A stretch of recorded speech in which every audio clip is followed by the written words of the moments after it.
करती हूँ तुम्हारा व्रत में, स्वीकार करो श्याम। मझधार में मैं अटकी, बेड़ा पार करो श्याम, बेड़ा पार करो श्याम। ओ मेरे श्याम, ओ मेरे भगवान, ओ मेरे श्याम, ओ मेरे भगवान। करती तुम्हारा व्रत में, करती तुम्हारा व्रत में, स्वीकार करो श्याम। मझधार में मैं अटकी, बेड़ा पार करो श्याम, बेड़ा पार करो श्याम। मेरे श्याम, मेरे भगवान, मेरे श्याम, ओ मेरे भगवान। हरे कृष्ण, हरे कृष्ण। आज काशी का दिन है। आज की काशी का नाम है मोहनी काशी। बैसाख का महीना और शुक्ल पक्ष है, एकादशी तिथि है। एकादशी का नाम है मोहनी काशी। आज का दिन व्रत रखना बड़ा ही श्रेष्ठ है। व्रत किस वास्ते रखना है? भगवान के वास्ते रखना। विहाय कामन्या सर्वान् पमाचति निष्प्रया निर्ममो निरहंकार स शांति मधिगच्छति। संसार की कोई भी कामना लेकर के नहीं व्रत रखना, केवल भगवान की प्राप्ति के लिए ही व्रत रखना। जैसे माता पार्वती जी ने बहुत घोर कठिन तपस्या की भगवान शंकर की प्राप्ति के लिए, उन्होंने इतनी कठोर तपस्या की, यानी जल का भी त्याग कर दिया। तो इसलिए भगवान की प्राप्ति के लिए हमें एकादशी का व्रत जरूर करना चाहिए।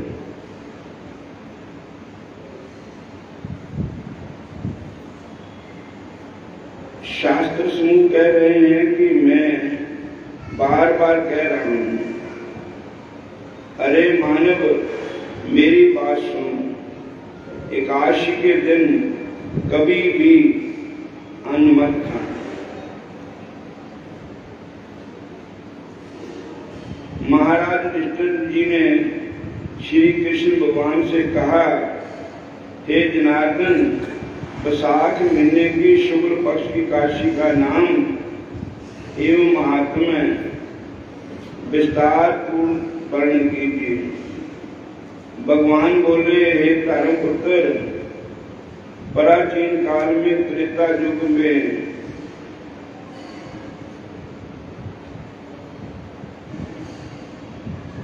विशिष्ट ऋषि ने अयोध्यापति भगवान रामचंद्र जी को जो कुछ कहा था उसे तुम भी ध्यान से सुन। हरे कृष्ण। श्री रामचंद्र जी ने वशिष्ठ मुनि से कहा कि हे ऋषिवर, मैं जनक नंदिनी सीता के विरह में बहुत दुख पा रहा हूं। आप कृपा करके मुझे ऐसे किसी व्रत के बारे में कथा सुनाइए जिसके पालन करने से मेरे ही नहीं अपितु समस्त प्राणियों के पाप एवं दुख समाप्त हो जाएं। श्री रामचंद्र जी ने प्रार्थना सुनकर वशिष्ठ जी से कहा कि हे राम, आपकी बुद्धि अति शुद्ध एवं श्रद्धा युक्त है। आपने अति उत्तम प्रश्न किया है। आपका पावन एवं मंगलमय नाम ग्रहण करने पर, आपका स्मरण करने पर मानव संसार बंधनों से मुक्त हो जाता है। समस्त प्रकार के मंगल एवं कल्याण को प्राप्त करते हैं, फिर भी आपकी मनपसंद रुचिकर तथा जगत हित के लिए आपको एक उत्तम व्रत की कथा सुनाता हूँ। हे राम, वैशाख महीना शुक्ल पक्ष मून एकादशी हमारे सब प्रकार के पापों से, हमारे सब प्रकार के व्रतों में श्रेष्ठ है। इस व्रत का पालन करने से मानव के समस्त प्रकार के पाप, समस्त दुख एवं अनंत प्रकार का मोह जाल समाप्त हो जाता है। मैं आपको इसकी पुण्यदायिनी कथा सुनाता हूँ।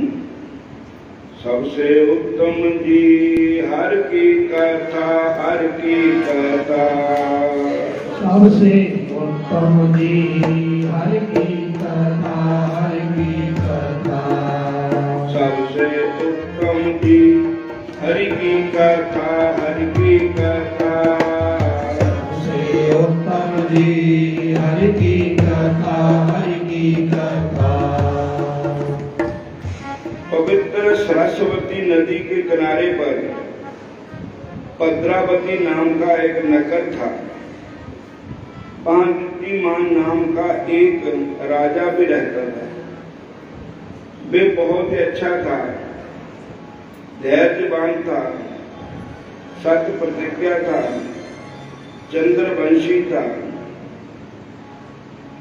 उसी नगर में बड़ा ही धनवान परमात्मा विष्णु भगत एक वाणिया वैश्य जो व्यापार करते हैं रहता था। उसका नाम था धनपाल। धनपाल भी बड़ा धर्मात्मा था, विष्णु भगत था।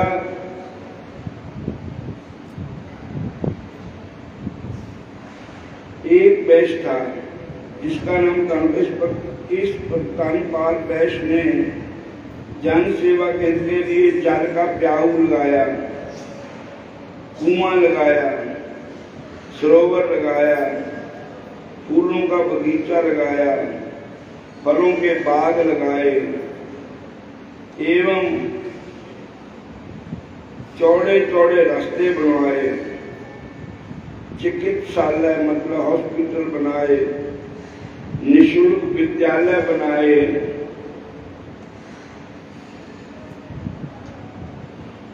दुकान, विष्णु मंदिर बनवाए, आदि सब का निर्माण कर अपनी संपत्ति का सदुपयोग करके अपने जन्म नाम का सार्थक बनाया।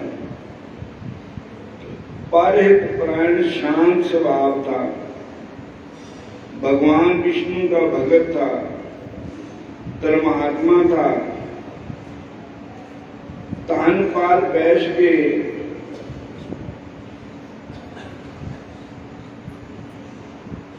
धनपाल वैश्य के 5 पुत्र थे। इन पुत्रों के बीच एक पुत्र दुष्ट बुद्धि वाला था। उसका नाम था दृष्टबुद्धि। दृष्टबुद्धि नाम का पुत्र अधार्मिक एवं महापाप कर्म में लगा हुआ था। वह दुराचारी, दुष्ट संगी, वेश्यागामी, जुआरी, श्रापी, जीव हिंसा करने वाला, दूसरों को दुख पहुंचाने वाला होकर अपने पिता के यशस्वी खानदान को बदनाम करने वाला। कई जो अपने खानदान में ऐसा कुकर्म करते हैं वो अपने खानदान को बदनाम करते हैं। कुलंगार नीच राक्षस के तुल्य था। वह देवता, तिथि, प्रेत, ब्राह्मण तथा साधुओं को बिल्कुल भी नहीं मान सम्मान देता था। सदा ही विषयों की चिंतन करता था, दुराचारी था, पाप कर्म करता था, बड़ा ही घृणित जीवन गुजार रहा था। इन समस्त महापापों में वह अपने पिता का तान पानी की तरह बहाने लगा। अभक्ष भोजन एवं मदिरा पान कर सदा बेहोश रहता था। एक दिन तानपाल वैश्य अपने पुत्र को नगर के चौराहे पर वैश्य के गले में गलबैया डाले हुए भ्रमण करते हुए देखकर बड़ा दुखी हुआ।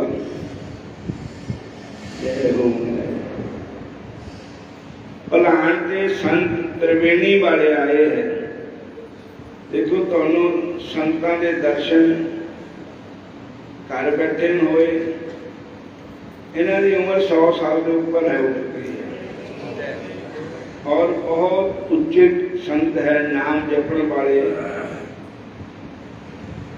अज काशी का दिन है, संतां दा समाज होवे, कीर्तन दी आवाज होवे, संतां दा समाज होवे, कीर्तन दी आवाज होवे, शांतमय राज होवे, बेला सत संग दा, तेरे राज होवे, बेला सत संग दा, प्रेम वाली गली विच कोई कोई लंघदा, प्रेम वाली गली विचों कोई कोई लंघदा, राम लक्ष्मण भाई होवे, पीरन बहन आई होवे, राम लक्ष्मण भाई होवे, दिल्ली में आई होवे, कड़ी लगाई होवे, राम पीर मंगदा, कड़ी लगाई होवे, राम मेर मंगदा, प्रेम वाली गली विचों कोई कोई लंघदा, प्रेम वाली गली विचों कोई कोई लंघदा, वृंदावन शहर होवे, जमुनावल नहर होवे, वृंदावन शहर होवे, जमुना वाली लहर होवे, रात दी दोपहर होवे, दर्शन नाल नंददा, रात दी दोपहर होवे, दर्शन नाल नंददा, प्रेम वाली गली विचों कोई कोई लंघदा, प्रेम वाली गली विचों कोई कोई लंघदा, दुध दा दरिया होवे, खंड दी बरती होवे, दुध दा दरिया होवे, खंड दी बरती होवे, कृष्ण भोग लगांदे होण, एही दिल मंगदा, कृष्ण भोग लगांदे होण, एही दिल मंगदा, प्रेम वाली गली विचों कोई कोई लंघदा, प्रेम वाली गली विचों कोई कोई लंघदा, तो घर आने पर उसने अपने उस कपूत को घर से बाहर निकाल दिया। फलस्वरूप दृष्टिबुद्धि माता पिता के स्नेह, भाइयों के प्यार तथा स्वजनों, बांधवों, रिश्तेदारों के मान सम्मान से वंचित हो गया। उसका जाति एवं समाज से बहिष्कार कर दिया गया। सत समाज में वह घृणा का पात्र बन गया। दृष्टिबुद्धि अपने पिता के कार्य से निकलकर कुछ दिन तक तो वह अपने वस्त्र एवं अलंकार आदि को बेच-बेचकर उनके पैसों से अपनी पाप इच्छा कर्मों की पूर्ति करने लगा। जब सब वस्त्र अलंकार एवं पैसा समाप्त हो गया, फिर तो उसे अपना भोजन लुटाने में भी कठिनाई होने लगी, जिससे उसका शरीर बहुत ही दुर्बल एवं कांतिहीन हो गया। उसे तानहीन देखकर उसको कपट प्रेम करने वाली वेश्याओं एवं दुराचारी सहयोगियों व मित्रों ने गलबैया देते, निंदा करते मारपीट करके उसे भगा दिया। अब तो उसे भोजन एवं वस्त्रों के लाले पड़ गए। भोजन के भाव से तड़पते हुए सोचने लगा, मैं क्या करूं, कहां जाऊं, ऐसा कौन सा काम करूं जिसके करने पर अपना पालन पोषण कर सकूं, तब मेरे जीवन की रक्षा हो सके। वह दंड व्याकुल हो गया। अंत में उसने सोचा, अब तो चोरी करने से ही मेरा गुजारा आराम से हो सकता है। फिर तो वह चोरी करने की नीयत से नगर के चारों ओर घूमने लगा। मौका पाकर चोरी करने लगा। कभी कभी राज कर्मचारियों द्वारा पकड़ा भी गया, किंतु राजा उनके पिता की महानता के कारण छोड़ देता था। इस प्रकार कई बार चोरी करते हुए पकड़ा गया, छूटता गया, जिससे वह दुराचारी होकर बड़ी बड़ी चोरियां करने लगा। एक बार बड़ी चोरी के अपराध में वह पकड़ा गया तथा राजा ने उसे कैदी बना दिया। राजा ने उससे कहा, अरे पापी, अरे मूर्ख, तू अब हमारे राज्य की सीमा के अंदर नहीं रह सकेगा। मैं तुझे अभी अपनी राज्य सीमा से बाहर कर देता, देश निकाला का दंड देता हूं। यदि तू पुनः हमारे राज्य में दिखाई दिया तो तुझे मृत्यु दंड दिया जाएगा। तब धृष्टबुद्धि मृत्यु दंड के भय से देश छोड़कर दूर संगम वन में चला गया। वहां भूख प्यास से व्याकुल होकर सोचने लगा कि स्वयं को जीवित कैसे रखूं। अंत में उसने जंगल के पशु पक्षियों को मारकर उनका कच्चा मांस खाकर अपने पेट की पूर्ति करने लगा। धनुष बाण हाथ में लेकर शिकार खेलने लग गया और वन के जंगल के जीवों को शिकार करने लगा। इस प्रकार अनेकों दिन बीत गए। उसके किसी पुण्य के उदय हो जाने पर उसके प्रताप से वह एक महान तपस्वी संत के दर्शन उसको हुए, जिसका नाम था कौंडिन्य ऋषि। कौंडिन्य ऋषि के आश्रम में पहुंचा। वैशाख महीना था। गंगा का किनारा था। महात्मा गंगा जी में स्नान करके बाहर आए तो उनके शरीर में अभी वो शरीर पूंजना था। बाहर आकर के जब अब शरीर पूंजने लगा तो उनके शरीर का जो गंगा जल उनके शरीर में लगा हुआ था, कपड़ा निचोड़ा जो भी किया उसका छिट्टा उसके ऊपर पड़ गया। महात्मा के शरीर में स्पर्श हुआ और फिर गंगा जल हुआ और दोनों का महात्मा संतां दे स्पर्श का भी महात्मा है, गंगा जी का भी महत्व है। जब उसके ऊपर गंगा जल का छिट्टा पड़ गया और महात्मा जी की निगाह उस पर पड़ गई, नानक नदरी नदर निहार। महात्मा लोग दसदे नहीं होंगे, जे किसी पर कृपा करते तो अनाउंसमेंट करके नहीं करते, जा ढिंडोरा फिर कह नहीं करते कृपा, वो दसदे नहीं किसी ने। नानक नदरी नदर निहार अपने अखा द्वारा ही दृष्टि पाकर के जीव का कल्याण कर देंगे। या वचनों द्वारा या आशीर्वाद द्वारा जीव का कल्याण कर देते हैं।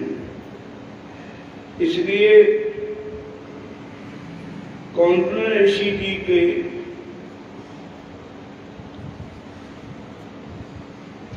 दर्शनों से, कौंडिन्य ऋषि के जल के छिपटे से, कई महापुरुष ऐसे होते हैं भक्ति में कि उनका दर्शन करने से ही भगवान का भजन शुरू हो जाता है। मन में बुरे कर्मां ते नफरत होनी शुरू हो जाती, वो संतां दे दर्शनां दा फल हुंदा। संत कुछ करते नहीं है, संतां दे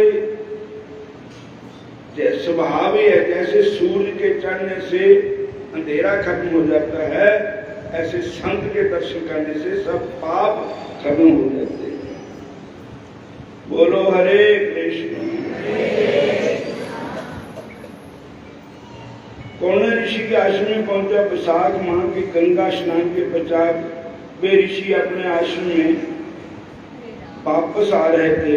उसी समय उस महादुखी दानव प्रकृति वाला आदमी, दुराचारी, मांसाहारी, शराबी, कबाबी, नशेड़ी, जिसका नाम कृष्णबुद्धि था, उसके ऊपर उसके सौभाग्य से कौंडिन्य ऋषि के टिके हुए वस्त्रों से गंगा जल का छिटकर गिर पड़ा, जिससे कृष्णबुद्धि का सारा पाप तुरंत समाप्त हो गया और वह पाप मुक्त हो गया। उसे अपनी दुर्गति की अनुभूति हुई। फिर तो उसने कौंडिन्य ऋषि के चरण में बड़े दीनहीन भाव से प्रणाम किया एवं प्रार्थना की, हे ब्राह्मण, आप कृपा करके कोई ऐसा उत्तम प्रायश्चित का उपदेश दीजिए जो मेरे समान दुराचारी पाप आत्मा का भी अनायास आधार हो सके और मैं सरलता से उसका पालन कर सकूं। मैं अब तक बड़े बड़े पापाचार करने के कारण धनहीन, ग्रहहीन, आश्रयहीन होकर भाइयों, बंधुओं, रिश्तेदारों के स्नेह से वंचित होकर बड़े दुख से दिन गुजार रहा था। उसकी इस प्रकार दीन वाणी को सुनकर परम दयालु संत वह कौंडिन्य ऋषि बोले, अरे भाई, जिससे तुम्हारा भयंकर से भयंकर पाप भी सरलता से थोड़े ही समय में क्षय हो सकता है, हो सकेगा, मैं ऐसा एक सरल उपाय तुमसे कहता हूं, ध्यान लगाकर सुनो। एकादशी का व्रत जो सब व्रतों में श्रेष्ठ है, अगर तुम एकादशी का व्रत करना शुरू करो तो धीरे धीरे रे मना धीरे सब कुछ होए, मालिक सीते सो करा ऋतु आए फल होए। तो श्याम सुंदर भगवान श्री कृष्ण की कृपा आपके ऊपर होगी अगर आप एकादशी का व्रत करो। विशाख महीने की शुक्ल पक्ष की मौनी एकादशी मानवों के बहुत से जन्मों के संचित सुमेरु पर्वत के समान पाप राशि को भी ध्वंस कर देती है। अगर तुम इस एकादशी व्रत को बड़ी श्रद्धा के साथ पालन करो, तुम्हारा सारा पाप नष्ट हो जाएगा तथा सारे सुखों की प्राप्ति होगी। कौंडिन्य ऋषि की बात सुनकर दृष्टबुद्धि प्रसन्न चित्त होकर आज मोहिनी एकादशी व्रत को पालन करने लगा। करती हूँ तुम्हारा व्रत में स्वीकार करो श्याम। मझधार में मैं अटकी बेड़ा पार करो श्याम, बेड़ा पार करो श्याम। करती तुम्हारा व्रत में, करती हूँ तुम्हारा व्रत में स्वीकार करो श्याम। मझधार में मैं अटकी बेड़ा पार करो श्याम, बेड़ा पार करो श्याम। ओ मेरे श्याम, ओ मेरे भगवान, ओ मेरे श्याम, ओ मेरे भगवान। हरे कृष्ण कृष्ण कृष्ण हरे हरे, हरे कृष्णा कृष्ण कृष्ण हरे हरे। हरे राम राम राम हरे हरे। हरे राम राम राम हरे हरे। हरे राम राम राम हरे हरे। हरे राम राम राम हरे हरे। करती हूँ तुम्हारा व्रत में, करती हूँ तुम्हारा व्रत में स्वीकार करो श्याम।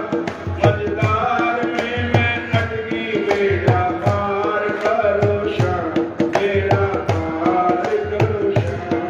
करती हूँ तुम्हारा व्रत में, करती हूँ तुम्हारा व्रत में स्वीकार करो श्याम। मझधार में मैं अटकी बेड़ा पार करो श्याम, बेड़ा पार करो श्याम।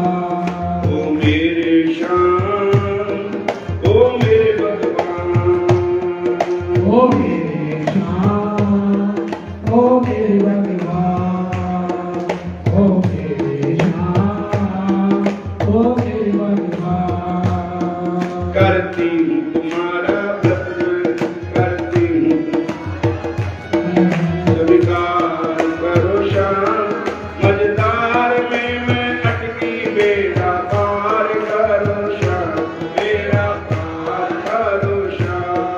करती हूँ तुम्हारा व्रत में, करती हूँ तुम्हारा व्रत में स्वीकार करो श्याम। मझधार में मैं अटकी बेड़ा पार करो श्याम, बेड़ा पार करो श्याम। कौंडिन्य ऋषि की बात सुनकर कृष्णपति प्रसन्नचित्त होकर मोहिनी काशी व्रत के पालन करने के एकदम पाप मुक्त होकर दिव्य श्री धारण कर गरुड़ जी की पीठ पर बैठकर सर्वदेव वंदनीय समस्त दुख रहित आनंदमय सच्चिदानंद भगवान कृष्ण के निर्गुण देश वैकुंठ में चला गया। हे रामचंद्र जी, ये व्रत अज्ञान जनित चाहे अंधकार रूपी जितने मोह महामोह है सब नष्ट कर देता है। तीर्थ स्नान, दान, जागृत आदि सब कोई भी पुण्य कर्म इस व्रत के समान फल दे ही नहीं सकते। इसलिए एक दिन मातृपते क्रिया परिणाम प्रभु कहे माता मोरी देव एक दान। माता बोले ताई दिन तुम या मांगबे, प्रभु बोले एकादशी के अन्न न खाइबे। सती कहे ना खाइयो भालाई कहला, सही ऐते एकादशी करते लागला। एक दिन की बात है, चैतन्य महाप्रभु जी अपनी माता को प्रणाम कर कहा, माँ आज मुझे एक दान दीजिए। माँ बोली, बेटा जो चाहोगे वह दूंगी। प्रभु ने कहा एकादशी का व्रत करो। माँ ने कहा बहुत अच्छी बात है। तब से चैतन्य महाप्रभु के माता जी, जिनका नाम सच्ची माता था, एकादशी व्रत शुरू कर दिया। एकादशी भगवान को बहुत प्यारी है, जो कि भगवान अपनी माता से, अपने पिता से तथा भक्तों से, सभी से करवाते हैं एकादशी व्रत। इसलिए भगवान श्री कृष्ण के पिता नंद बाबा भी एकादशी व्रत करते थे, जिससे उनको भगवान कृष्ण की प्राप्ति हुई। भगवान श्री राम, उनके पिता महाराजा दशरथ भी एकादशी का व्रत करते थे, जिससे उनको भगवान राम की प्राप्ति हुई। इस प्रकार जब भगवान रामचंद्र जी वनवास को चले गए, तब राजा दशरथ जी ने उनके वनवास काल में सुखी रहे, इसलिए एकादशी का व्रत किया। एकादशी का व्रत करके श्री राम जी के अर्पण किया। हरे कृष्ण हरे कृष्ण। कल मैंने एक फोन आया फगवाड़े से, तो मैं शिमले से आ रहा था, तो रास्ते में वो कहने लगे साडे माता जी बीमार है, असी एकादशी का व्रत रख सकते कि नहीं। मैं क्या भी तुझ का व्रत तुहानू ना कौन दिंदा एकादशी का व्रत रखने से, तुसी एकादशी का व्रत रखो, अपने माता जी तुहाडे बीमार है उनके अर्पण करो कि उनको तंदुरुस्ती होए, उनका शरीर निरोग होए और भगवान उनके पर कृपा करें। बोलो हरे कृष्ण। एकादशी व्रत हम सबको ही करना चाहिए।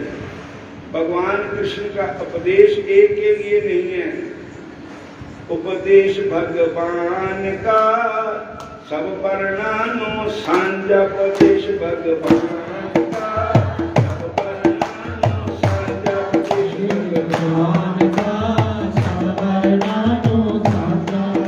भगवान का सब वर्णानो सांझा। कोई भी मतलब संत है, अवतार है, उन्हों का एक दे प्रति उपदेश नहीं होता, सारे वास्ते साझा उपदेश होता। वो किसी ना वितकरा नहीं करते, छोटे हों बड़े हों। और भगवान का व्रत कोई मैंने कह के असी फलानी जाते हैं, असी व्रत कर सकते, मैं क्या क्यों नहीं कर सकते। भगवान तोड़े भी है, भगवान सब नाते ही है। और इसलिए भगवान के साथ जो प्रेम करेगा वो ही भगवान का हो जाएगा। जात पात और मजहब कौम का इत्थे नहीं झगड़ा कोई, जेड़ा हरि का नाम जपेगा सोई हरि का होई। भगवान के दरबार में जाति पाति मजहब कौम का कोई सवाल नहीं है। सदवा विधवा कोई भी है, सब व्रत कर सकते हैं। ऊंच नीच सभी को भगवान का उपदेश है कि सब व्रत करो। समोहम सर्वभूतेषु नामे विश्वसी न प्रिय ये भजनते तुम मां भक्त्यमयि ते तेषु चापि हम। भगवान कहते हैं मेरे लिए ये खल्क चक्षा है सब, ना काहू से पैर है ना काहू से मोहब्बत। ठाकुर जी कहते हैं पर जो मेरे से प्रेम करेगा मैं उससे प्रेम करूंगा। बोलो हरे कृष्ण। फिर बोलो हरे कृष्णा। ये अपनी महल का दुध है, जिथे मर्जी चो लो। ठाकुर जी अपने है, साडे है, बांके बिहारी। जिन्ना तुसी प्रेम करना उन्ना ही उन्हां दी कृपा साडे पर